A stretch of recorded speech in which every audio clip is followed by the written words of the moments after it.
আসসালামু আলাইকুম, welcome back to A recipe blog. সবাই কেমন আছেন? আচ্ছা, ঈদে যেহেতু সবাই এক এক ধরনের রেসিপি করেছিলেন, মানে কেউ মাংসের রেজালা, কেউ মাংসের, মানে আমি তো দেখি যে অনেকে এত এত রেসিপি করে, আমি কি বলবো, আমি তাদের মধ্যে একদমই আনারি। তো আমি বানিয়েছিলাম কালাভুনা। কালাভুনাতে যেটা আমি নর্মালি গরু মাংসে যে যে মশলা অ্যাড করা হয় এখানেও সেমই যাবে, হলুদের পরিমাণটা একটু কম যাবে, আর হচ্ছে কালাভুনার যে রাঁধুনির যে মশলাটা আছে সেটা আমি অ্যাড করেছিলাম। এখানে আমি যেটা দিয়েছি পেঁয়াজ বেরেস্তা অ্যাড করেছি। পেঁয়াজ বেরেস্তা আমি নর্মাল গরু মাংসও অ্যাড করি, বাট ওটা বাগার দেওয়ার সময়, মাখানোর সময় অ্যাড করি না। এখানে পেঁয়াজ বেরেস্তা অ্যাড করেছি, টক দই অ্যাড করেছি, আর হচ্ছে অ্যাড করেছি সরিষার তেল। পুরো রান্নাটা সরিষার তেলেই হবে, কারণ কালাভুনা নাকি সরিষার তেলেই করা হয়, এইরকমই দেখলাম রেসিপিতে, সো আমি সেমটাই করেছি। এখানে আমি একটু তেলটা বেশি দিয়ে ফেলেছিলাম, যেটা পরবর্তীতে আমি উঠে নিয়েছি রান্নার সময়, আর কারণ গরু মাংস থেকে কিন্তু এমনিতেও অনেক তেল বের হয় চর্বি টর্বি দিয়ে আর কি।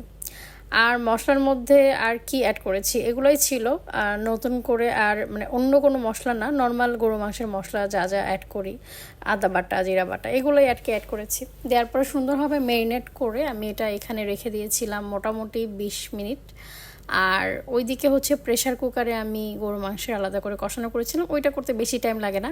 এটা যেহেতু আমি চুলায় বসাইছি যার কারণে আমার মোটামুটি টাইম লেগে গেছে, 1 ঘন্টার উপরে লাগছে। এক একজন কালাভুনাটা এক একভাবে তৈরি করে, আমি যদিও রেসিপি দেখে হুবাহু করেছি, বাট আমি এর আগে 2-3টা ভিডিও দেখছিলাম, দেখার পরে আর কি ভাবলাম যে একটু ধারণা নিয়ে নেই। নতুন কোনো রান্না করতে গেলে আমি এটাই করি, যে আমি একটু ধারণা নিয়ে নেই, ইউটিউব হোক ফেসবুক হোক, আমি একটু জাস্ট ধারণা নিয়ে নিই আর কি।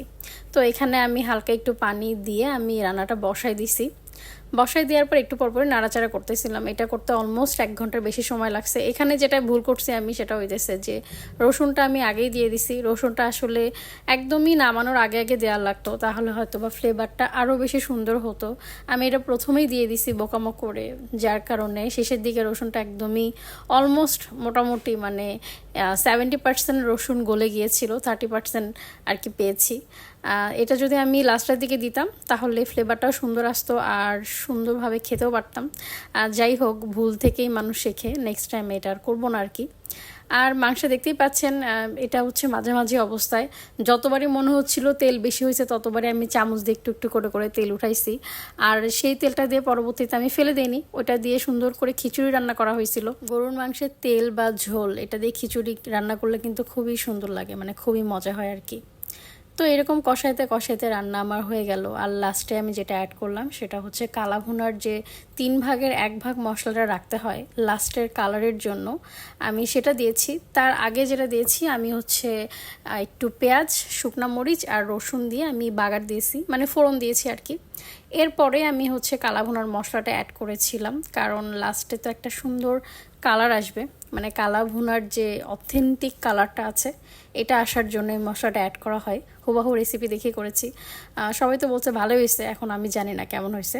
সো এটা ছিল ফাইনাল লুক। আপনারা যারা ট্রাই করেছেন কোনো টিপস থাকলে শেয়ার করবেন। Till then, take care, by.